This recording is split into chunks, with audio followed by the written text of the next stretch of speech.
నీ సరిహద్దులలో సమాధానము కలుగజేయవాడు ఆయనే. మంచి గోధుమలతో నిన్ను తృప్తిపరచువాడు ఆయనే. ఆమెన్. ఏంటంటే ఏం చేస్తాడంట? రెండో లైన్ చదివితే ఏమన్నాడు ఆయన? మంచి గోధుమలతో నిన్ను తృప్తిపరచువాడు ఆయనే. హల్లెలూయా. అందరూ చాలా జాగ్రత్తగా వినండి, చాలా కాన్సన్ట్రేట్ చేయండి వాక్యం మీద. ఎవరు మాట్లాడుకోవద్దు. చాలాసార్లు చెబుతాం, ఎవరు మాట్లాడుకోవద్దు. నిద్రపోయినా పర్లేదు, కానీ మాట్లాడుకోవద్దు. ఓకే? ఎందుకంటే మీరు నిద్రపోతే మీరే వినరు, మీరు మాట్లాడితే పక్కన వాళ్ళని కూడా వినకుండా చేస్తారు. కాబట్టి ఎవరు మాట్లాడొద్దు దయచేసి. దేవుడు ఏం చెబుతున్నాడంటే, ఈ నెలలో మొదటి రోజున మంచి గోధుమలతో ఆయన నిన్ను తృప్తిపరచువాడు ఆయనే. హల్లెలూయా. ఇందాక మనం ఒక పాట పాడాం. ఆ పాటలో ఏమన్నారు? నీ కృపతోనే అనుక్షణం తృప్తి పొందేదను. హల్లెలూయా. ఆ పాట ఎంత బాగుందో చూడండి. ఆ పాటలో మీకు ఎక్కువగా కనిపించిన పదం ఏంటి చెప్పండి? ఏంటి? కృప. హల్లెలూయా. దాదాపుగా ప్రతి చరణంలో కృప ఉంది కదా. హల్లెలూయా. అంటే కృపతో, ఆయన కృప మన అడుగుల్ని స్థిరపరుస్తుంది. ఆయన కృప మనల్ని బండపైన నిలుపుతుంది. ఆయన కృపతో అనుక్షణం తృప్తి. ఎంత బాగా ఆ పాటని దేవుని కృపతో నింపారో చూడండి. హల్లెలూయా. యేసన్న గారు ఆయన రాసిన పాటలన్నీ మనం చూస్తే దాదాపుగా ఎక్కువగా ఆయన దేని గురించి రాశారో తెలుసా? పాటలో దేని గురించి రాశారు చెప్పండి? కృపణ గురించి. హల్లెలూయా. అంటే వాక్యంలో కాదు, ఆయన తన పాటల్ని కూడా కృపతో నింపేసిన వ్యక్తి ఎవరైనా ఉన్నారంటే ఎవరైనా? యేసన్న గారు. హల్లెలూయా. అంటే ఆయనకి తెలుసు ఆయన దేవుని కృపణ గురించి. ఆమేన్. అయితే దేవుని కృప మనల్ని ఏం చేస్తుందంట? అనుక్షణం. ఎప్పుడంట? ప్రతి నెలకు ఒకసారి కాదు, ప్రతి నెలలో మొదటి రోజున రాత్రి 8:30 నుంచి 9:30 గంట ఇది కాదు తృప్తిపరిచేది. అనుక్షణము దేవుని కృప తృప్తిపరుస్తుంది. హల్లెలూయా. ఎంతమంది దేవుని కృప చేత తృప్తి పొందాలి అనుకుంటున్నారు? ఆమేన్. హల్లెలూయా. ఇప్పుడు ఎంతమంది మీకున్న జీవితంతో తృప్తి పొందారు? హానెస్ట్గా మీరు చెప్పాలి, నిజాయితీకి చెప్పాలి, అబద్ధం చెప్పకూడదు. నా జీవితం నాకు తృప్తిగా ఉంది అని నిజాయితీకి చెప్పేవాళ్ళు చేయొద్దండి. హల్లెలూయా. చాలామందికి లేదు, చాలామందికి ఉంది. కొద్దిమందికి లేదు, కొద్దిమందికి ఉంది. అంటే ఏంటి? నిజంగా చెప్పాలంటే జీవితం తృప్తిగా లేదు. కానీ మన దేవుడు ఎవరంట? తృప్తిపరిచే దేవుడు. ఆమేన్. హల్లెలూయా. మనం తృప్తి చెందిన తర్వాత కూడా ఆయన ఇచ్చింది ఇంకా మిగిలిపోతుందంట. బ్రెడ్ ఉంది కదా, రొట్టె తిన్నారు అనేక వేల మంది. తిన్న తర్వాత వాళ్ళు తృప్తి చెందగా అన్న తర్వాత ఏముంటుంది తెలుసా వచనంలో? ఇంకా అనేకమైన గంపలు ఎత్తెను. అంటే మీరు తృప్తి చెందిన తర్వాత కూడా ఇంకా చాలా మిగిలి ఉంటుంది దేవుడు తృప్తిపరిస్తే. హల్లెలూయా. అలాంటి తృప్తిని ఈ నెలలో మనందరం చూచుదుము గాక. ఆమేన్. అనేక మంది అనేక రకాలుగా తృప్తి చెందాలనుకుంటారు, కానీ ఈ లోకము ఎవరిని తృప్తిపరచదు. ఏం చేయదంటే ఈ లోకము ఎవరిని తృప్తిపరచదు. మీరు ఒక సినిమా చూస్తే 2:30 గంటల తృప్తి ఉంటుంది. సినిమా అయిపోతే తృప్తి ఉండదు. మీరు పాపం చేస్తే చేసినంతసేపు తృప్తి ఉంటుంది, కానీ అది అయిపోతే అది నిజమైన తృప్తి కూడా కాదు. అది తృప్తిలాగా కనపడుతుంది, కానీ మిమ్మల్ని అంధకారంలోకి నెడుతుంది. దాని వెనక మీకు కనపడని చాలా ప్రక్రియ జరుగుతుంది. ఈ లోకంలో ఎవరైనా చూడండి, తృప్తి చెందని వారే అందరూ. తృప్తి చెందిన వారు ఎవ్వరూ లేరు. ప్రపంచంలో అత్యధిక ధనం ఉన్న వాళ్ళ లిస్టు తీస్తే మన దేశము, అంటే అత్యధిక ధనం అంటే ధనికుల లిస్టులో 3వ లిస్టులో ఉంది. మన దేశంలో ఒక వ్యక్తి ఉన్నాడు. ఆ వ్యక్తి ఎవరు? ఆ వ్యక్తి 3 అంట. అంటే ప్రపంచంలోనే బాగా ధనికుడు. అందరిని చూడండి, బాగా ధనికుడు. ఇప్పుడు అంత ధనికుడు కూడా ఇంత డబ్బు సంపాదించాను అని వ్యాపారం చేయటం మానేస్తాడా? మానేడు కదా. ఇప్పుడు ఇంత డబ్బు సంపాదించాను, నాకంటూ ఒక టెలికాం ఉంది, దాంతో ప్రజలకు ఫ్రీగా సేవ చేద్దాం అనుకుంటాడా? ఇంకా డబ్బు సంపాదించాలి. ఒకవేళ మీరు వినతి పత్రం పెట్టడానికి వెళ్ళారనుకో, ఇట్లా మీకున్న టెలికాం ద్వారా మీరు ప్రజలకి సేవ అందించండి, ఉన్న రేట్లు కూడా తగ్గించండి అని మీరు ఆ వినతి పత్రం పెట్టి బయటకు వచ్చేలోపే రీఛార్జ్ మీద ₹50 పెంచుతాడు ఇంకా. మొన్న ఈ మధ్య పెరిగినాయి. ఏం పెరిగినాయి? రీఛార్జ్ రేట్లు బాగా పెరిగినాయి. దాదాపుగా ఒక్కొక్క రీఛార్జ్కి ₹50 పెరిగినాయి. అంటే ఏంటి? ఎంత డబ్బు సంపాదించినా అరే ఇంత డబ్బు ఉంది కదా ఇక చాలు అని ఎవడు అనుకోడు. ఎవడైనా అనుకుంటాడా? ప్రపంచంలో డబ్బంతా సంపాదించి అగ్రగామిగా ఉన్న వ్యక్తి కూడా ఇంకా ఏం చేయాలనుకుంటాడు? సంపాదించాలి అనుకుంటాడు, కానీ ఉన్నది పంచిపెట్టాలని ఎవడు అనుకోడు. అంటే ఏంటి? అంత సంపాదించినా సంపాదనకు అనేది తృప్తి ఉండదు. సంపాదనకి ఏముండదు? తృప్తి ఉండదు. ఇంకా సంపాదించాలి, ఇంకా సంపాదించాలి, ఇంకా ఏదో చేయాలి. అంటే తృప్తి లేదు సంపాదనకి. మనం అనుకుంటాం డబ్బు వస్తే తృప్తి వస్తుందని. డబ్బు వస్తే తృప్తి రాదు, ఇంకా దానికన్నా ఇంకా ఎక్కువ సంపాదించాలని అనిపిస్తుంది. ఉదాహరణకి మనం చూస్తున్న ధనికులు, వాళ్ళు డబ్బు ఉందని చెప్పి సాటిస్ఫై ఎవరు? వాళ్ళు ఇంకా సంపాదించాలి, ఇంకా జనాల మీద భారం మోపాలి. ఫస్ట్ ఫ్రీగా అలవాటు చేయాలి, తర్వాత డబ్బులు వాళ్ళ దగ్గర నుంచి గుంజాలి, అంటే లాక్కోవాలి. ఇట్లాగా అంటే డబ్బులో ఏం లేదు? తృప్తి లేదు. ఇంకా ఏవైనా చూడండి, ప్లెజర్స్ చూడండి. ఇంకా ఒక వ్యక్తి ఉన్నాడు. ఆ వ్యక్తి ఎవరంటే అనేక మందిని బాగా నవ్వించేటటువంటి వ్యక్తి. ఎవరో తెలుసా? ఒకప్పుడు చాప్లిన్. ఆయన ఏం చేశాడంట? చాప్లిన్ ఏంటంట? ఆయన అనేక మందిని నవ్వించేవాడంట. కానీ ఆయన జీవితం ఆయనకి ఎలా ఉందంట? చాలా బాధగా ఉండేదంట ఆయనకి. అనేక మందిని నవ్విస్తున్నాడు కానీ తాను మాత్రం మనస్ఫూర్తిగా నవ్వలేకపోతున్నాడు. అనేక మందిని తన హాస్యంతో తృప్తిపరుస్తున్నాడు కానీ తాను మాత్రము తన హాస్యంతో తాను నవ్వుకోవట్ల. ఎవడైనా ఒంటరిగా ఉండి వాడి జోక్ ఆడు చెప్పుకొని నవ్వుకుంటాడా? నవ్వుకోడు ఎవడు. ఎప్పుడు నవ్వుతారు? ఎవరైనా జోక్ చెప్పి నవ్విస్తే నవ్వుతారు. ఒంటరిగా ఉండి వాడి జోక్ ఆడు చెప్పుకొని నవ్వుకుంటే చూసే వాళ్ళకి ఎలా ఉంటుంది? పిచ్చోడు అనుకుంటారు కదా. అతను కూడా అంతే. తన జోక్ తనకు తెలుసు కాబట్టి నవ్వు రాదు. మీకు కూడా చూడండి, ఒక జోక్ ఒకసారి చెబితే పగలబడి నవ్వుతారు, రెండోసారి చెబితే కొద్దిగా మోతాదు తగ్గిస్తారు, మూడోసారి అదే జోక్ చెబితే మళ్ళీ సైలెంట్గా మౌనంగా ఉంటారు, ఇంకా నవ్వరు మీరు. అంటే ఏంటి? మీకు తెలిసే కొద్దీ మీకు ఇంకా అది అందులో ఉన్న హాస్యం పోతుంది, అందులో కూడా తృప్తి లేదు. మీరు ఏదైనా చూడండి, ఎక్కడికైనా వెళ్ళండి, మీకు అందులో ఏం దొరకదు? తృప్తి దొరకదు. మీరు ఏది చేసినా తృప్తి దొరకదు. కానీ దేవుడు ఎవరంట? మన దేవుడు తృప్తిపరిచే దేవుడు. హల్లెలూయా. తృప్తినిచ్చే దేవుడు ఆయన. మీకు యేసు ప్రభువుని నమ్మిన వారు, ఆయనలో నడిచే వాళ్ళని చూస్తే ఆ తృప్తి వాళ్ళ ముఖాలలోనే కనబడుతుంది. హల్లెలూయా. అంటే వాళ్ళు ఆ యొక్క దేవుని యొక్క తేజస్సుని ఏం చేస్తారంటే రిఫ్లెక్ట్ చేస్తారంట. హల్లెలూయా. ఇప్పుడు మీరు ఒక అద్దం మీద లైట్ వేస్తే అదేమవుతుంది? తిరిగి రిఫ్లెక్ట్ అవుతుంది కదా. అలాగే దేవుని యొక్క వెలుగు ఒక వ్యక్తి మీద పడితే అదేమవుతుందంట? తిరిగి మరలా రిఫ్లెక్ట్ అవుతుంది. హల్లెలూయా. కాబట్టి ఏంటంటే మీ తృప్తి జీవితము వేరే వాళ్ళు ఎలాగైనా ఉండని పక్కన, కానీ మీ జీవితం ఎలా ఉండాలంటే తృప్తిగా సంతోషంగా ఉండాలి. అది ఈ నెల నుంచే దేవుడు ప్రారంభిస్తున్నాడు. ఆమెన్.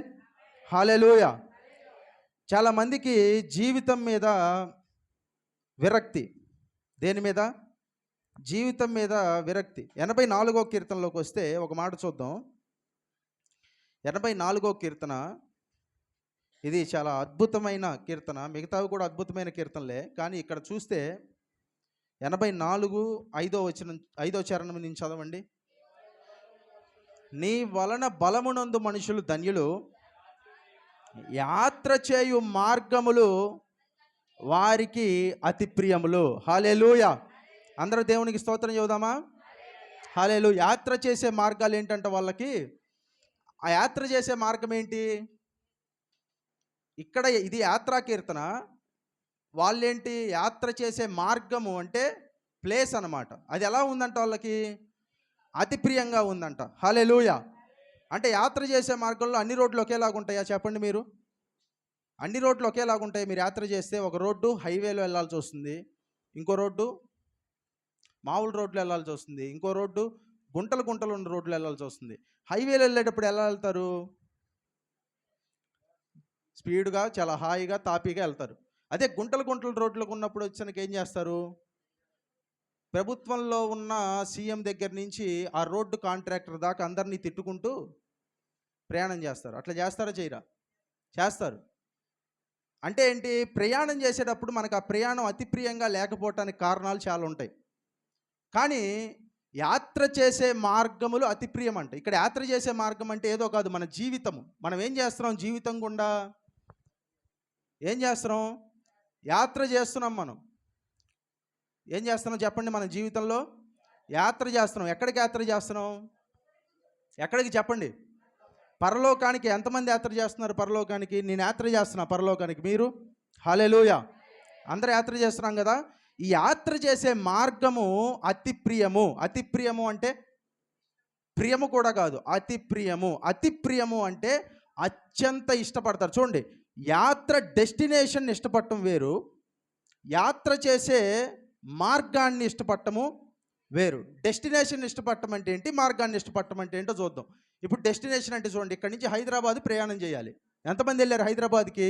ప్రయాణం చేయాలి కదా హైదరాబాద్ ప్రయాణం చేయాలి అంటే మీరు హైదరాబాద్ని ఇష్టపడతారా, హైదరాబాద్ వెళ్ళే దారిని ఇష్టపడతారా? దాదాపు అందరూ చెప్పండి. హైదరాబాద్ని ఇష్టపడతారు. అంటే ఏంటి? యాత్ర డెస్టినేషన్, గమ్యస్థానం. ఓకే, తెలుగులో గమ్యస్థానాన్ని ఇష్టపడతారా, ఆ గమ్యానికి వెళ్ళే దారిని ఇష్టపడతారా? చాలామంది గమ్యస్థానాన్ని. ఇప్పుడు మనం ఎక్కడికి వెళ్తున్నాం? మనము పరలోకానికి వెళ్తున్నాం. పరలోకాన్ని అందరూ ఇష్టపడతారు, ఓకే. కానీ దేవుడు మీరు పరలోకాన్ని మాత్రమే ఇష్టపడాలని ఆయన కోరుకోవట్లా. దేమని కోరుకుంటున్నాడు తెలుసా? యాత్ర చేసే మార్గాన్ని కూడా ఆయన మీరు ఇష్టపడాలి, అతి ప్రియంగా ఉండాలని ఆయన కోరుకుంటున్నాడు. హల్లెలూయా. ఎంతమందికి అర్థమైంది చెప్పండి? నేను చెప్పింది ఎంతమందికి అర్థమైంది? హల్లెలూయా. అంటే ఏంటి? గమ్యస్థానం ఏంటి? మన గమ్యస్థానం ఏంటి? పరలోకము. అందరూ చాలా జాగ్రత్తగా వినాలి. మన గమ్యస్థానము పరలోకము. కానీ దేవుడు పరలోకాన్ని ఇష్టపడాలి, కానీ దాన్ని మాత్రమే ఇష్టపడాలని దేవుడు కోరుకోవట్లా.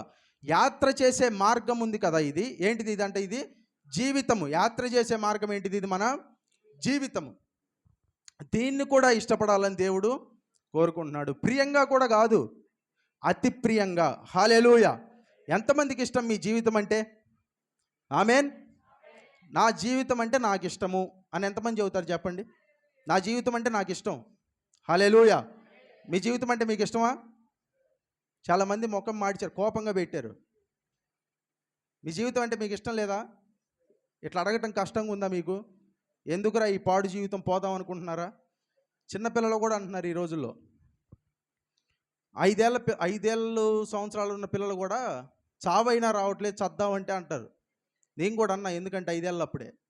ఎందుకు? అది ఎక్కడో విన్నా డైలాగ్. నేను నా అంతటి నాకు వచ్చిన డైలాగ్ కాదు అది. ఎవరో పెద్దోళ్ళు జీవితం మీద విసిగిపోయి అంటే విని పిల్లలు కూడా అదే మాట అంటారు. ఏంటంట? చావైనా రాలేదు, చద్దామంటే. ఇట్లా పిల్లలు కూడా అంటున్నారు. అంటే ఏంటి? జీవితం ఎలా లేదు ప్రజలకి? అతి ప్రియంగా లేదు. గమ్యస్థానం అతి ప్రియంగానే ఉంది, కానీ ఈ జీవితం ఎలా ఉందంటే ఎప్పుడు బాధలు, నిట్టూర్పులు, ఏడుపులు, అంతా ఇలానే ఉంది జీవితం అంతా. అందుకే ఎవరికి నచ్చట్లేదు. కానీ వీటిల్లో కూడా మనకేంటంటే అంటే జీవితాన్ని ఏంటంటే మీరు జీవితాన్ని జీవించకూడదు, జీవితాన్ని ఎంజాయ్ చేయాలి. ఎంజాయ్ అంటే మళ్ళీ లోకల్లో ఉన్న డెఫినేషన్ కాదు. ఆ ఎంజాయ్కి లోకల్లో ఉన్న నిర్వచనం కాదు. పాపం చేయటం ఆ ఎంజాయ్ కాదు. జీవితాన్ని మీరు, అందులో ఉన్న సారాన్ని మీరు ప్రభువులో మీరు ఆనందించాలి. హల్లెలూయా. మీ జీవితాన్ని మీరు అతి ప్రియంగా ఎంచుకోవాలి. ఎవరికంటే జీవితం అతి ప్రియంగా ఉండేది? చదవండి, 5వ శరణంలో, నీ వలన బలమునందు మనుషులు జన్యులు, యాత్ర చేయు మార్గములు వారికి అతి ప్రియములు. వారికి అంటే ఎవరికి? పైన వాళ్ళకి. పైన ఎవరి గురించి చెప్పాడు? దేవుని వలన బలం పొందే వాళ్ళకి యాత్ర చేసే మార్గము అతి ప్రియంగా మారిపోతుంది. అంటే ఏంటో తెలుసా? మీరు కనుక దేవుడి వలన బలం పొందుకుంటే మీ జీవితం మీకు చాలా ఇష్టంగా మారిపోతుంది. హల్లెలూయా. ఎలా పొందుకుంటారు దేవుని వల్ల బలము? దేవుడు ఏమైనా టానిక్ ఏమైనా నమ్ముతున్నాడా? డివైన్ టానిక్ అని ఏమైనా నమ్ముతున్నాడా? ఇది తాగండి మీకు బలం వస్తుంది అని ఏమైనా నమ్ముతున్నాడా దేవుడు? బలాన్ని ఏం అమ్మట్లా. మరి ఎలా వస్తుంది బలము? ఎలా వస్తుందంటే ప్రతిరోజు మీరు నిద్ర లేచిన వెంటనే ఒక మాట చెప్పండి, ఈరోజు నాకు కావాల్సిన బలాన్ని దేవుడి దగ్గర నుంచి నేను పొందుకుంటున్నానని చెప్పండి చాలు. అదే మీకు దేవుని బలం. హల్లెలూయా. రేపు డేట్ అంతా ఆగస్టు 2వ తారీఖు. నిద్ర లేచిన వెంటనే ఫస్ట్ మీరు చెప్పాల్సిన మాట, ఆగస్టు 2వ తారీఖు కావాల్సిన బలాన్ని దేవుడి దగ్గర నుంచి నేను పొందుకుంటున్నాను. ఆగస్టు 2వ తారీఖు కావాల్సిన కృపని దేవుడి దగ్గర నుంచి నేను పొందుకుంటున్నాను.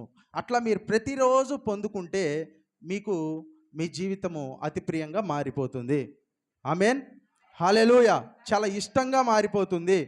అంటే మీరు జీవితాన్ని కేవలం జీవించరు, బతకాలి కాబట్టి బ్రతకరు. బతుకుని జీవితాన్ని దేవుడిచ్చిన విధానాన్ని మీరు ఆస్వాదిస్తూ జీవిస్తారు. హల్లెలూయా. నాకు బ్రతకాలని బ్రతకటం ఇష్టం లేదు, కానీ ఆస్వాదిస్తూ జీవించడం ఇష్టం అనే మైండ్ సెట్లో మీరందరూ ఉండాలి. హల్లెలూయా. యాత్ర చేసే మార్గములు మనందరికీ అతి ప్రియంగా మారాలి ఇక నుంచి. హల్లెలూయా.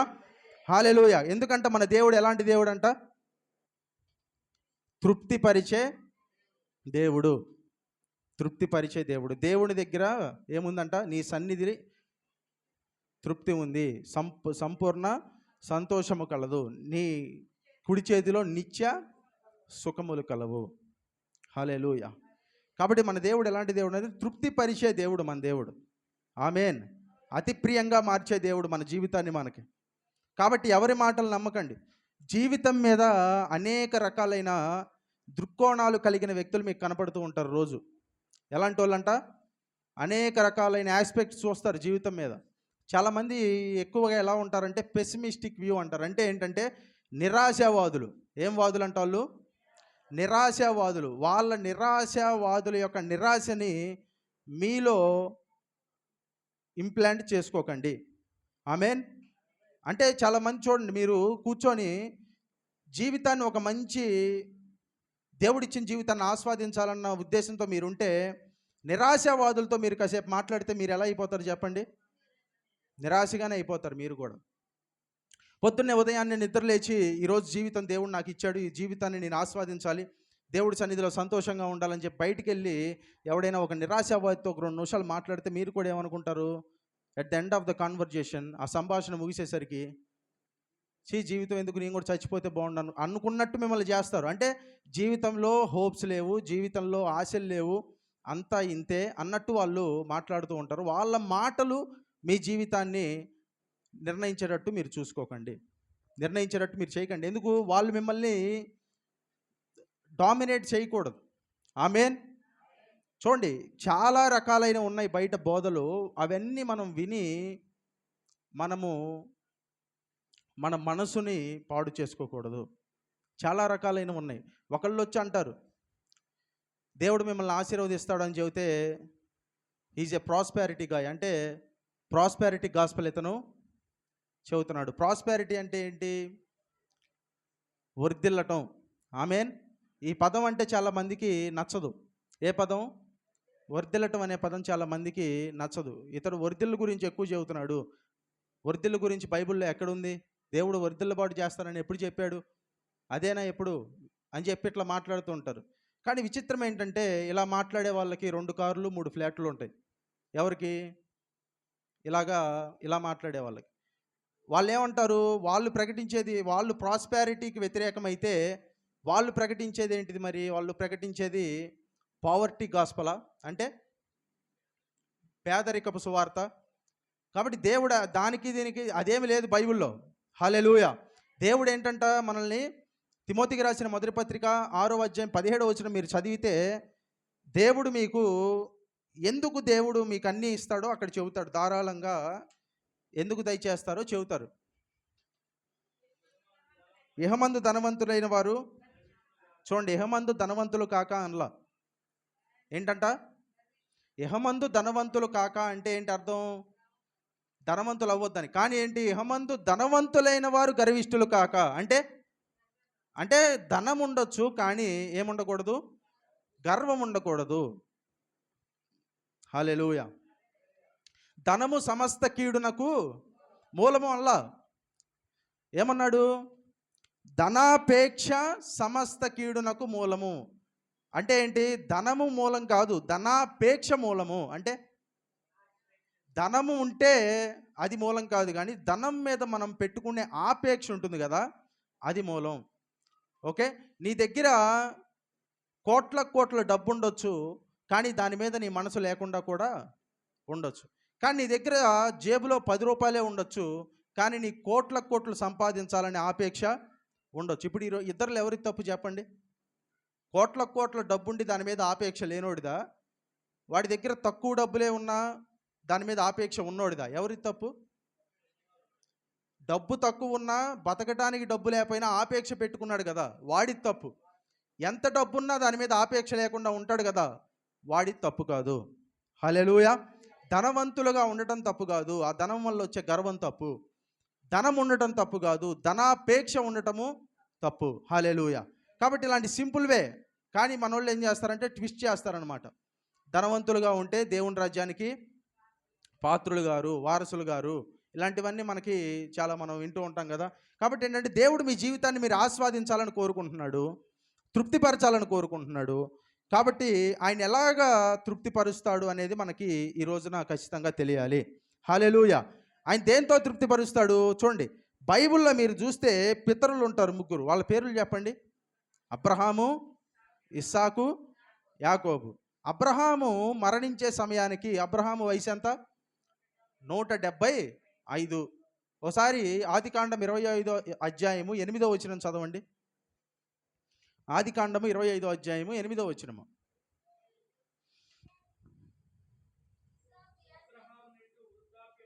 చూడండి, అబ్రహాము నిండు వృద్ధాప్యమందు, వృద్ధాప్యానికి వచ్చాడంట.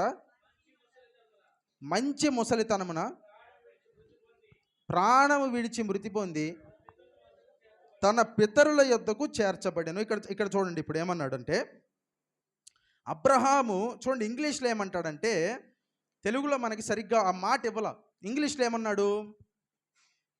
Abraham fully satisfied with his life అన్నాడు. హల్లెలూయా. ఏమన్నాడు? దాన్ని తెలుగులో ఎట్లా ట్రాన్స్లేట్ చేస్తారు చెప్పండి? Abraham fully satisfied with his life. దాన్ని తెలుగులో ఎలా చెప్తారు? అబ్రహాము పూర్తిగా తన జీవితంలో తృప్తి పొందాడు. హల్లెలూయా. అబ్రహాం ఎప్పుడు చచ్చిపోయాడు చెప్పండి? అబ్రహాం ఎప్పుడు మరణించారు చెప్పండి? తృప్తి పొందిన తరువాత మరణించాడు. ఇక్కడ కూడా 2 పదాలు మనకు కనపడతాయి. అబ్రహాము నిండు వృద్ధాప్యమందు. నిండు వృద్ధాప్యం అంటే పూర్తిగా నిండిన తర్వాత. ఇంకేంటి? ముసలితనము అన్నాడు, కానీ దానికి ముందు ఒక మాట చెప్పారు. ఏంటి? చదవండి. మంచి ముసలితనము. నిండు వృద్ధాప్యము, మంచి ముసలితనము, ఈ 2 ఉంటాయా? వృద్ధాప్యంలో నిండు వృద్ధాప్యం ఉంటుందా? ముసలితనం అంటే ఏంటి? ముసలితనము ఎంతమందికి ఇష్టం చెప్పండి? ఎవరికైనా ఇష్టమా? ముసలితనం అంటే మీకు ఫస్ట్ ఏం గుర్తొస్తుంది చెప్పండి? చెప్పాలి. ముసలితనం అంటే మీకు ఫస్ట్ ఏం గుర్తొస్తుంది?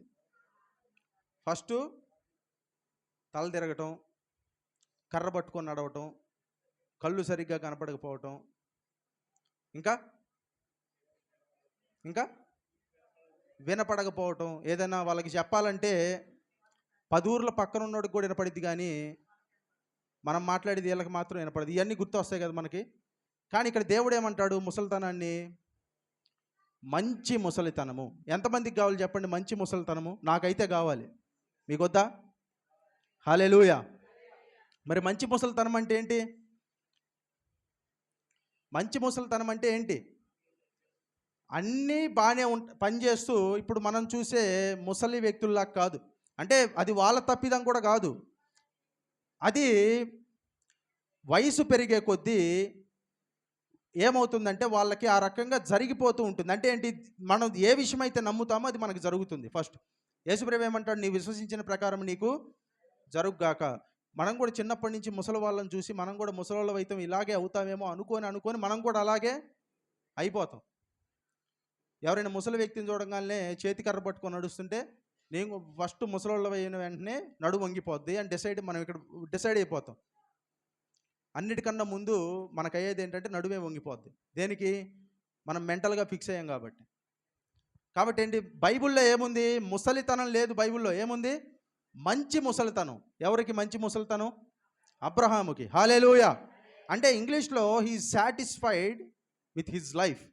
అంటే చూడండి, బైబిల్లో యేసు ప్రభువుని నమ్మిన వాళ్ళకి ఈ మాట గుర్తుపెట్టుకోండి, దేవుణ్ణి నమ్మిన వాళ్ళకి అకాల మరణము లేదు. ఆమేన్. హల్లెలూయా. ఎవరైనా దేవుణ్ణి నమ్మి అకాలంగా మరణించాడు అని బైబిల్లో ఉందా? ఏ భక్తుడి గురించైనా అకాల మరణం బైబిల్లో రాయబడిందా? లేదు. హల్లెలూయా. దేవుడు సర్ప్రైజ్ అవ్వడు. అరే నేను ఇంకా 10 ఏళ్ళు బతుకుతాడు అనుకున్నానే, ఈడేంది ఎమ్మటే చచ్చిపోయాడని దేవుడు సర్ప్రైజ్ అవుతాడా? చెప్పాలి. దేవుడు సర్ప్రైజ్ అవ్వడు. ఎందుకు? దేవుడు ఆయన్ని నమ్మిన భక్తులకి అకాల మరణం లేదు. ఆమేన్. మనం చూస్తుంటాం, బయట పోస్టర్లు వేస్తారు, టీవీల్లో సీసీ ఛానల్కి ఇస్తారు, ఈ అకాల మరణానికి మేము చింతిస్తున్నాము అంటారు. అంటే అకాల మరణం అంటే ఏంటి? రాకూడని సమయంలో వచ్చింది, ముందుగానే వాళ్ళు ప్రీమెచ్యూర్ డెత్, చనిపోయారు అని చెప్పి అంటారు. కానీ బైబిల్లో యేసుప్రభుని నమ్మిన వాళ్ళకి అకాల మరణం లేదు. మంచి ముసలితనం మంది అబ్రహాము తృప్తిపరచబడి చనిపోయాడు. హల్లెలూయా. మన జీవితం కూడా మనం చనిపోయే నాటికి, లేదా ప్రభువుని మనం చూసే నాటికి, ప్రభువుని మనం ఎదుర్కొనే నాటికి మనకు కూడా ఎలా ఉండాలి తెలుసా? తృప్తిపరచబడిన జీవితం ఉండాలి. ఆమేన్. హల్లెలూయా. ఇస్సాకు గురించి కూడా చూడండి కావాలంటే, 35వ అధ్యాయం 29వ వచనం. ఆదికాండం 35వ అధ్యాయం 29వ వచనం.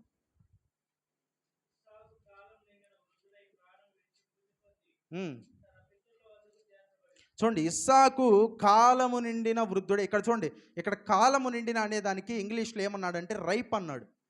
రైప్ అంటే ఏంటంటే పండటం అని అర్థం. దాని మూల భాషలో, హీబ్రూ భాషలోకి వెళ్తే అక్కడ ఏమవుతుందంటే, ఇక్కడ అబ్రహాముకి సాటిస్ఫైడ్ అన్నట్టే ఇక్కడ ఇస్సాకుకి రైప్ అన్న ఈ 2 పదాలు హీబ్రూలో ఒకే పదం. ఓకే. ఇస్సాకు కూడా ఎలాగంట? కాలము నిండింది అంటే ఏంటి?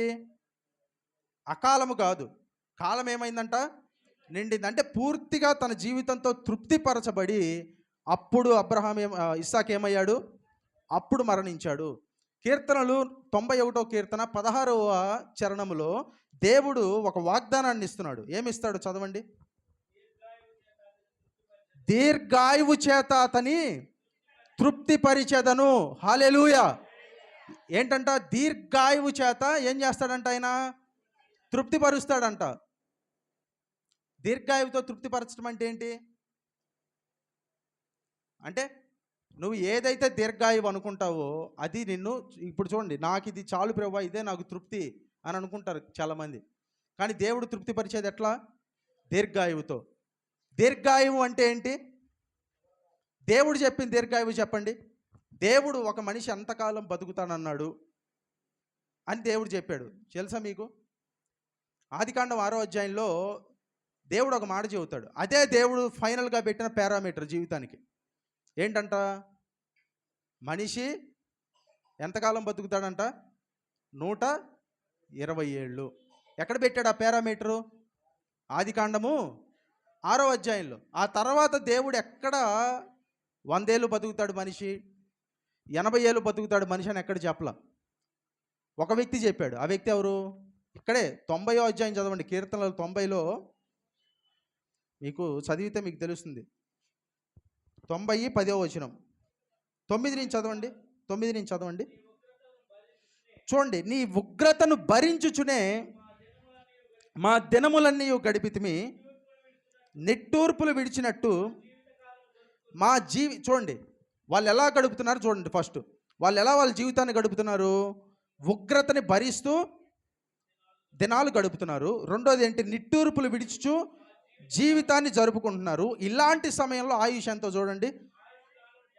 మా ఆయుష్కాలం 70 సంవత్సరములు, అధిక బలమున్న 80 సంవత్సరములు, అయినను వాటి వైభవము ఆయాసమే దుఃఖమే, అది త్వరగా గతించును, మేము ఎగిరిపోవదుము. ఇప్పుడు చూడండి, ఈ 70 80 అని మనం చాలాసార్లు చెబుతాం. మనిషి బతికితే 70 ఏళ్ళు బతుకుతాడు, లేకపోతే 80 ఏళ్ళు బతుకుతాడు. అది కూడా ఆయాసము దుఃఖము. కానీ ఇది మోషే చెప్పిన మాట. అది కూడా ఏ కండిషన్లో? దేవుని ఉగ్రతని భరించే, అలాగే నిట్టూర్పులు విడుస్తూ జీవితాన్ని గడిపే కండిషన్లో 70 80. ఇప్పుడు దేవుని ఉగ్రతని ఎంతమంది భరిస్తున్నారు చెప్పండి? ఎవరైనా భరిస్తున్నారా దేవుడి ఉగ్రతని? ఇప్పుడు ఉగ్రతాకాలమా దేవుని కృపాకాలమా? కృపాకాలం. ఉగ్రతని భరిస్తూ నిట్టూర్పులు గడుపుతూ మనం బతికితే మనకి 70, 80 నిట్టూర్పులు విడుస్తూ మనం ఇప్పటికీ చాలామంది బతుకుతున్నారు. వాళ్ళకి 70, 80. కానీ దేవుని లెక్కలో దేవుడు ఎక్కడితో ఆపేశాడంటే మనిషి ఆయుష్ని 120తో ఆపేశాడు. హల్లెలూయా. ఈ మాట మోషే చెప్పిన మాట. ఏ మాట? మనిషికి 70, అధిక బలం ఉంటే 80. అది కూడా ఏ కండిషన్లో? ఉగ్రతను భరించే కండిషన్లో. చూడండి, ఇప్పుడు ఒక మొబైల్ మీరు తీసుకుంటే, ఒక మొబైల్ ఉందనుకోండి, ఆ మొబైలు లాంజివిటీ అంటే ఆ మొబైల్ వచ్చే కాలము దేని మీద ఆధారపడి ఉంటుంది చెప్పండి? ఎక్కువ కాలం వస్తుంది, తక్కువ కాలం వస్తుందని దేని మీద ఆధారపడి ఉంటుంది? మీరు బాగా వాడి, మీరు బాగా యాప్స్ ఎక్కిచ్చేసి, బాగా అది హీట్ ఎక్కిపోయి 24 గంటలు వాడి దాంతో పని పెట్టుకొని పిల్లలకి ఇచ్చి యూట్యూబ్ చూసి అవి చూసి ఇట్లా వాడుతూ ఉంటే అది ఎంతకాలం వస్తుంది చెప్పండి? ఒక సంవత్సరం 2 సంవత్సరాలకే పక్కన పడేసి కొత్తది కొనుక్కోవాలి. అదే అంటే దాని మీద ఏముంది? ఎక్కువ ప్రెషర్ పెట్టారు, దాని మీద భారాన్ని పెట్టారు కాబట్టి ఎక్కువ కాలం అది మీకు రాదు. అదే భారం లేకుండా వాడుతున్నారు అనుకోండి, అది ఎంతకాలం వస్తుంది చెప్పండి? 5-6 ఏళ్ళు కూడా సులువుగా వస్తుందా రాదా? ఖచ్చితంగా వస్తుంది. హల్లెలూయా. ఇప్పుడు మనకున్న జీవితం ఏంటో తెలుసా? దేవుని కృపాకాలము కింద దేవుని ఉగ్రతని భరించి నిట్టూర్పులు విడిచి మన మీద మనం భారాన్ని పెట్టుకొని గడిపేటటువంటి జీవితము కాదు, తృప్తి చెందేటటువంటి జీవితము. హల్లెలూయా. అంటే ఈ కండిషన్లో 70, 80 మనకి అప్లై కాదు. దేవుడు చెప్పిన 120 మనకి అప్లై అవుతుంది. హల్లెలూయా. పైగా ఈ మాట చెప్పిన మోషే ఎన్నాళ్ళు బతికాడు? మోషే 80 ఏళ్ళకి చనిపోయాడా? లేదు, మోషే 80 ఏళ్ళకి సేవకు వచ్చాడు. హల్లెలూయా. అంటే ఏంటి? 80 ఏళ్ళకి సేవకు వచ్చిన వ్యక్తి 80 ఏళ్ళకే పోతావు అంటున్నాడు. అంటే ఆయన 80 ఏళ్ళకి సేవకు రావచ్చు, కానీ మిగతా వాళ్ళు 80 ఏళ్ళకే పోవాలా? అది కూడా అధిక బలం ఉంటే, అది కూడా లేకపోతే 70కే పోతావు అని చెప్పి ఆయన అంటున్నారు. అది కూడా దేవుడు ఉగ్రత కింద. కాబట్టి ఏమవుతుందంటే దేవుడు మిమ్మల్ని దీర్ఘాయువుతో తృప్తిపరుస్తాడు. ఆయన దృష్టిలో దీర్ఘాయువు అంటే ఏంటి? 120. మరి ఎందుకు అనేక మంది యేసు ప్రభువుని నమ్మిన భక్తులు కూడా బతకట్లేదు అంటే మనకు తెలియదు. కానీ మన పార్ట్ ఏంటి, నా పార్ట్ ఏంటంటే దేవుడు చెప్పింది నేను నమ్ముతా. ఇప్పుడు ఎవరైనా బతికితే వాళ్ళని చూసి నమ్మితే దాంట్లో ఏముంది చెప్పండి? అందరూ 120 ఏళ్ళు బతికి దాన్ని చూసి నేను నమ్మాను అనుకో, దేవుడు చెప్పింది నాకు అదంతా అనవసరం. దేవుడు చెప్పింది ఏంటి? వాళ్ళు నమ్మారా నమ్మలేదా అనేది నాకు అప్రస్తుతం, అనవసరం. దేవుడు చెప్పింది నేను నమ్ముతా. దేవుడు ఆపింది 120తో దీర్ఘాయువుతో దేవుడు తృప్తిపరుస్తానన్నాడు. హల్లెలూయా, హల్లెలూయా. కాబట్టి ఏంటంటే ఈ దినములు ఏంటంటే చూడండి, ఈ బ్రతకటం మాత్రమే కాదు, ఈ 120 ఏళ్ళైనా చూడండి, దీర్ఘాయువు బతకటం కాదు, ఆ దీర్ఘాయువులో కూడా తృప్తి చెందుతూ బతుకుతారు. ఆమేన్. అంటే చూడండి, కలకాలము చెప్పండి, ఆ సామెత చెప్పండి. అదేంటిదో ఒక మాట ఉంటుంది, కలకాలము కాకిలాగా బతికే కన్నా హంసలాగా ఎన్నాళ్ళంట? 6 months, 6 నెలలు బతికితే చాలు. మనమేంటి? కలకాలం కాకిలా బతికే బతుకు కాదంట ఇది. హల్లెలూయా. ఎల్లకాలము దీర్ఘాయువు హంసలాగా జీవించే జీవితము. ఆమేన్, హల్లెలూయా. అంటే దీర్ఘాయువు ఉందంటే ఆ దీర్ఘాయువులో మళ్ళీ మనకన్నీ జరగరానివి జరుగుతాయని కాదు. దానికి కూడా బైబిల్ చదువుదాం మనం. దావీ జీవితాన్ని కూడా ఒకసారి చూద్దాం. దినవృత్తాంతాల మొదటి గ్రంథము 29వ అధ్యాయము 28వ వచనము.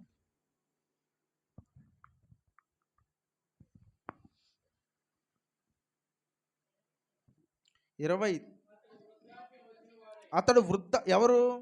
దావీదు వృద్ధాప్యం వచ్చిన వాడై ఐశ్వర్య ప్రభావములు కలిగి మంచి ముదిమి. ఇక్కడ ఎన్ని? దావీదికి చనిపోయే సమయానికి ఎన్నేళ్ళకి రాజయ్యాడు? ఎన్నేళ్ళకి? 17వ ఏట రాజుగా పిలువబడ్డాడు. 30వ ఏట రాజయ్యాడు. 40 సంవత్సరాలు పరిపాలించాడు. 70 ఏళ్ళకి మంచి ముదిమిలో మరణం ఉంది. అంటే ఏంటి మరి? 70 ఏళ్ళకి మంచి ముదిమి అంటే ఏంటి? ఇక్కడ ఈ కాంటెక్స్ట్లో మంచి ముదిమి అంటే ఏంటంటే, మీరు జీవించే జీవితము అంత సాటిస్ఫాక్షన్గా ఉంది. మంచి ముదిమిలో ఏమయ్యాడంట? మరణించెను. అతడు వృద్ధాప్యం వచ్చిన వాడై ఐశ్వర్యము కలిగి మంచి చూడండి, మరణించిన ప్రతి దానికి ముందు అబ్రహాం మరణించినప్పుడు మంచి, ఇస్సాకు మరణించేటప్పుడు నిండు, దావీదు మరణించేటప్పుడు మంచి, వీటన్నిటికీ సాటిస్ఫై అనే వాడాడు ఇంగ్లీష్లో. అంటే దీని అంతా అర్థం ఏంటి? వీళ్ళందరూ జీవితాన్ని ఎలా జీవించారు? సాటిస్ఫై, తృప్తి చెందిన జీవితాన్ని జీవించారు. హల్లెలూయా. ఏం జీవితం అంటే ఇది? విసుగుతో కూడిన జీవితం కాదు ఇది. ఎంతమంది జీవితాన్ని అసహించుకుంటున్నారు చెప్పండి ఈ రోజున? మనందరం జీవితాన్ని అసహించుకోవట్లేదా? చాలామంది అసహించుకుంటున్నారు. ఎవరైతే జీవితాన్ని అసహించుకోవద్దని చెబుతారో వాళ్ళు కూడా ఎట్ సమ్ పాయింట్ జీవితాన్ని అసహించుకున్న వాళ్ళే. ఏంటంట? యోబు ఏమంటాడు? నేను భూమి మీద పుట్టిన దినము లేకుండునుగాక, శపింపబడునుగాక అని యోబు అంటాడు. యోబుకి ఏమైందంట? యోబు 42వ అధ్యాయము 17వ వచనం చదవండి ఒకసారి. యోబు జీవితాన్ని కూడా చూద్దాం ఒకసారి. యోబు 42:17. తర్వాత యోబు ఎన్నాళ్ళంట? 140 ఏళ్ళు బ్రతికి తన కుమారుల కుమారులను 4 తరముల వరకు చూచెను.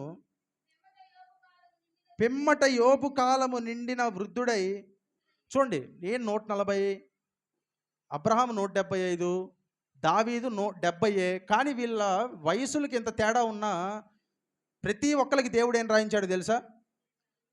మంచి వృద్ధాప్యమందు కాలము నిండిన వాడే.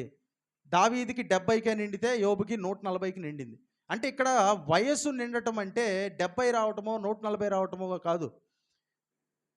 వయస్సు తృప్తి చెందటం అంటే ఏంటంటే మీరు జీవించిన జీవితంలో మీరు తృప్తి పొంది మరణించటము. హల్లెలూయా. అది ఏదైనా సరే, ఎంతకాలమైనా సరే. హల్లెలూయా. యోబు జీవితం ఏమన్నా బాగుందా? యోబు జీవితం ఎలా ఉంది? యోబు జీవితంలో ఎన్ని శ్రమలు? యోబు పొందిన శ్రమలు ఎవరైనా పొందారా బైబిల్లో? ఎవరు పొందలా. యేసుప్రభు తర్వాత అంత శ్రమ పొందిన వ్యక్తి యోబే. కానీ యోబు పొందిన శ్రమ ఎన్ని రోజులు తెలుసా మీకు? కేవలము 9 నెలలు. ఎన్ని నెలలు? 9 నెలలు. ఈ 9 నెలలకే యోబు జీవితం తలకిందులైపోయింది. ఇప్పుడు చూడండి, ఒక మాట అంటారు, ఎఫెసీయులకు రాసిన పత్రిక 6వ అధ్యాయము 13వ వచనము. అంటే జీవితంలో శ్రమలు ఉండవా, ఎప్పుడు ఆస్వాదించటమేనా అంటే ఒక మాట చూద్దాం. ఎఫెసీ 6 చదవండి 13. ఎఫెసీ 6:13లో మీరు ఆపద్దినమందు వారిని ఎదిరించుటకు సమస్తమును నెరవేర్చిన వారై నిలవబడుటకును శక్తివంతులగునట్లు దేవుడిచ్చు సర్వాంగ కవచమును ధరించుకొనుడి.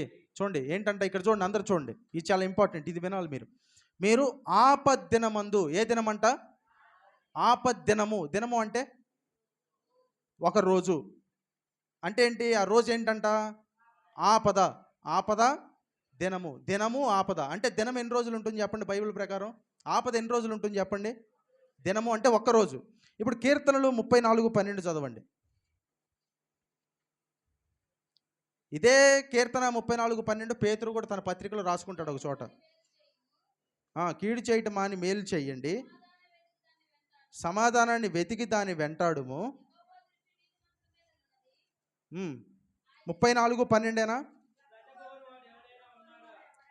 చూడండి, బ్రతకగోరువాడు ఎవడైనా ఉన్నాడా? ఎవరికైనా బ్రతకాలని ఉందా చెప్పండి? ఎవరికైనా బ్రతకాలని ఉందా? నాకు బ్రతకాలని ఉంది. ఈ రోజున దేవుడు మీ జీవితం మీదకి మీకు ఆశ పుట్టించాలని కోరుకుంటున్నాడు ఆయన. హల్లెలూయా. మీకు బ్రతకాలని ఉందా లేదా? ఒక మాట చెప్పండి. ఎంతమందికి ఉంది? చాలామంది చెప్పట్లా. చాలామంది ఎందుకు అసలు ఈ టాపిక్ ఈ రోజున అనుకుంటున్నారు, అసలుకే నా జీవితం నాకు ఇంత విరక్తిగా ఉంటే మళ్ళీ బ్రతుకు మీద ఆశ ఎందుకు అని చాలామంది అనుకుంటున్నారు. మీకు బ్రతకాలని ఉందా లేదా? మీరు చెప్పాల్సిందే ఈ రోజున. చెప్పకపోతే అవ్వదు. బ్రతకాలని ఉందా లేదా? హల్లెలూయా. ఎలా బతకాలి? కీడు నొందొచ్చు అనేక దినాలు కాదు, మేలు నొందుచు అనేక దినములు. చూడండి, మేలు ఎన్ని దినాలు చెప్పండి? మేలు ఎన్ని దినాలు? ఆపద ఎన్ని దినాలు? ఆపద దినం అన్నాడా? ఆపద దినములు అన్నాడా? దినం అంటే ఏంటి? దినం అంటే ఆ దినం కాదు. దినం అంటే ఏంటి? రోజు. ఆపద దినం. మేలు నొందుచు అనేక దినములు అంటే ఏంటి? మీకు ఆపదలు వస్తే, మీకు ఆపద వచ్చిన సమయం కన్నా మీకు మేలు వస్తే ఆ మేలు వచ్చిన రోజులే ఎక్కువ ఉంటాయి. హల్లెలూయా! దేవునికి స్తోత్రం చెబుతారు ఒకసారి. హల్లెలూయా! మీరు శ్రమల్లో నుండి వెళ్ళేది ఒక దినమే. ఒక దినం అంటే లిటరల్గా ఒక దినం అని కాదు. మీరు శ్రమల్లో వెళ్ళే దినాల కన్నా మీకు మేలు పొందే దినాలే ఎక్కువ. ఆమేన్. హల్లెలూయా! చాలామంది నిరాశావాదులు ఉంటారు. నేను చాలామందిని చూశాను. ఎందుకంటే ఈ మాట నేను పదే పదే చెబుతుంది. చాలామంది నిరాశావాదులను చూశాను. నేను ఎంత ఆశతో ఉన్నా వాళ్ళ ముఖం చూస్తే, వాళ్ళు మాట్లాడాల్సిన అవసరం కూడా లేదు. వాళ్ళ ముఖం చూస్తే జీవితం మీద విరక్తి వచ్చేసిద్ది మనకి. ఏమొస్తుంది? వాళ్ళ ముఖం చూస్తే ఎక్కడ లేని విరక్తి వచ్చింది మనకి. అంటే ఆ వైబ్ అలా ఉంటుంది. వాళ్ళ చుట్టూ ఆ దురాత్మ ప్రేరణ ఎంత బలంగా ఉంటుందంటే, వాళ్ళతో కాంటాక్ట్ అవ్వాలి అనుకుంటే, లేకపోతే వాళ్ళతో ఒకటి రెండు మాటలు మాట్లాడినా నీకు కూడా చచ్చిపోవాలన్న థాట్స్ వస్తాయి. అలాంటి దురాత్మ శక్తులు పెట్టుకొని తిరిగే వాళ్ళు మనకి ఈ ప్రపంచంలో చాలామందే ఉన్నారు. కానీ దేవుడు ఏమంటాడంటే, ఆపద దినమందు నిలవబడతారు. ఆపద దినమందు కూడా అపవాద్యత మీరు తన్నించుకోరు. ఆపద దినమందు శక్తివంతులై నిలబడతారు, దేవుడిచ్చే సర్వాంగ కవచాన్ని ధరించుకొని. హల్లెలూయా! మేలు వచ్చిన దినముల్లో మేలును అనుభవిస్తారు. ఆపద వచ్చిన దినముల్లో ఆపదను అనుభవిస్తారు కాదు, ఆపద వచ్చిన దినమందు నిలబడతారు. ఎప్పుడు? ఎట్లా? దేవుడిచ్చే సర్వాంగ కవచాన్ని ధరించుకుంటే. కానీ చాలామంది ఏంటి, ధరించుకోవట్లేదు కాబట్టి పడిపోతున్నారు. హల్లెలూయా! కాబట్టి ఏంటి? ఆపద దినము, మేలు నొందుచు బ్రతికే దినములు. Day and the days. ఏమన్నాడు ఇంకా? మేలు నొందుచు అనేక దినములు బ్రతక గోరువాడు ఎవడైనా ఉన్నాడా? ఎవడైనా ఉన్నాడా? ఎప్పటికైనా పోవాల్సిందేగా అని చెప్పే మాట మనం అనకూడదు. హల్లెలూయా! ఒకవేళ దేవుడు పిలిస్తే అది నిజమే. కానీ దేవుడు పిలవకుండా మన సొంత నిర్ణయంగా మనము మాట్లాడకూడదు. మరణాన్ని గురించి మనం మాట్లాడకూడదు. చూడండి, చాలామంది ఏం చెబుతారంటే మరణం వస్తుంది అని చెబుతారు. కానీ బైబిల్ ప్రకారం మరణం వస్తుందని చెప్పకూడదు. క్రైస్తవుల్లో నేను చెప్పేది, బయట ఉన్న వాళ్ళకి కాదు. మనకేం చెప్పాలంటే ప్రభువు వస్తాడు అని చెప్పాలి. హల్లెలూయా! ఎందుకంటే ఒక మాట చూపిస్తాను చూడండి మీకు. తెస్సలోనికీయులకు రాసిన మొదటి పత్రిక. మనం దేనికోసం ఎదురు చూడాలో ఒక మాట చూద్దాం. అందరూ చూడండి చాలా జాగ్రత్తగా. ఈరోజు జీవితం మీద మీకు అతి ప్రియము పుట్టునుగాక. ఆమేన్. తెస్సలోనికీయులకు రాసిన మొదటి పత్రిక 1వ అధ్యాయము 9వ వచనం నుంచి చదవండి. మీ యొద్ద మాకు ఎట్టి ప్రవేశము కలిగినో అక్కడి జనులు మమ్మను గూర్చి తెలియజెప్పుచున్నారు. మరియు మీరు విగ్రహములను విడిచి జీవము గల సత్యవంతుడనగు దేవునికి దాసులగుటకు దేవుడు మృతుల్లో నుండి లేపిన యేసు అనగా రాబో ఉగ్రత నుండి మనలను తప్పించుచున్న ఆయన కుమారుడైన యేసు పరలోకము నుండి వచ్చునని ఎదురు చూచుటకును మీరు ఎలాగూ దేవుని వైపుకు తిరిగితురో ఆ సంగతి వారే తెలియజేయుచున్నారు. ఇక్కడ ఒక మాట చూడండి, పరలోకము నుండి వచ్చునని ఎదురు చూచుటకును. అందరూ చూడండి, ఏంటంట? మీరు దేనికి ఎదురు చూడాలి?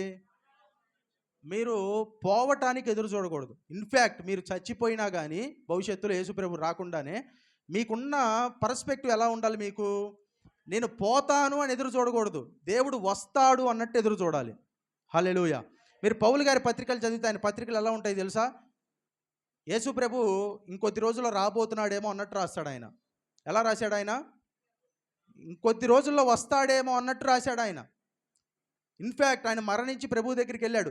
మనం కూడా మరణించి ప్రభు దగ్గరికి వెళ్తామేమో, అది మనకు అనవసరం. కానీ మనం ఎదురు చూడాల్సింది దేనికోసం? మన మరణం కోసం కాదు. మనం ఎదురు చూడాల్సింది దేనికోసం? ప్రభు రాకడ కోసం. మన పోక కోసం మనం ఎదురు చూడకూడదు, యేసు రాక కోసం మనము ఎదురు చూడాలి. నేను ఎప్పుడు చస్తానో అని మనం అనకూడదు, యేసు ఎప్పుడు వస్తాడో అని అనాలి. హల్లెలూయా! ఈసారి ఎప్పుడైనా జీవితం మీద విరక్తి వచ్చినప్పుడు నేను ఎప్పుడు చస్తానో అని అనొద్దు, యేసు ఎప్పుడు వస్తాడో అనండి.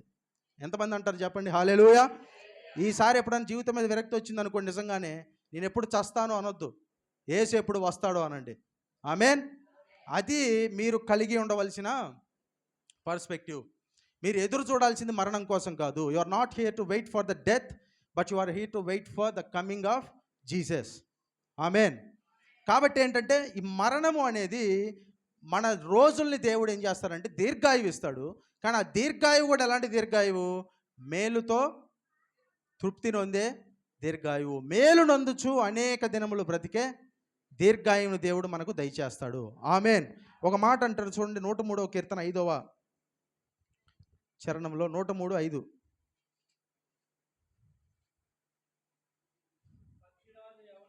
పక్షి రాజు యవ్వనము వలె నీ యవ్వనము క్రొత్తదగుచుండునట్లు మేలుతో నీ హృదయమును తృప్తిపరచును. ఇక్కడ చూడండి, దేవుడు ఏం చేస్తాడు? నీ హృదయాన్ని తృప్తిపరుస్తాడు. దేంతో తృప్తిపరుస్తాడు నీ హృదయాన్ని? మేలుతో. ఎందుకంట ఆ మేలుతో తృప్తిపరిస్తే నీకేమవుతుంది? పక్షిరాజు యవ్వనం వల్లే నీ యవ్వనము కొత్తదవుతుంది. పక్షిరాజు ముసలి అయిపోయిన తర్వాత ఏం చేస్తుంది? వెళ్ళి సోలోగా, అంటే ఒంటరికి వెళ్ళిపోయి ఏం చేస్తుంది? తన బలము వృద్ధి పొందేదాకా అక్కడే ఉంటూ, అది ఒక ప్రాసెస్ ద్వారాగా అది వెళ్ళాలి, వెళ్ళి బలాన్ని పొందుకోవాలి. హల్లెలూయా.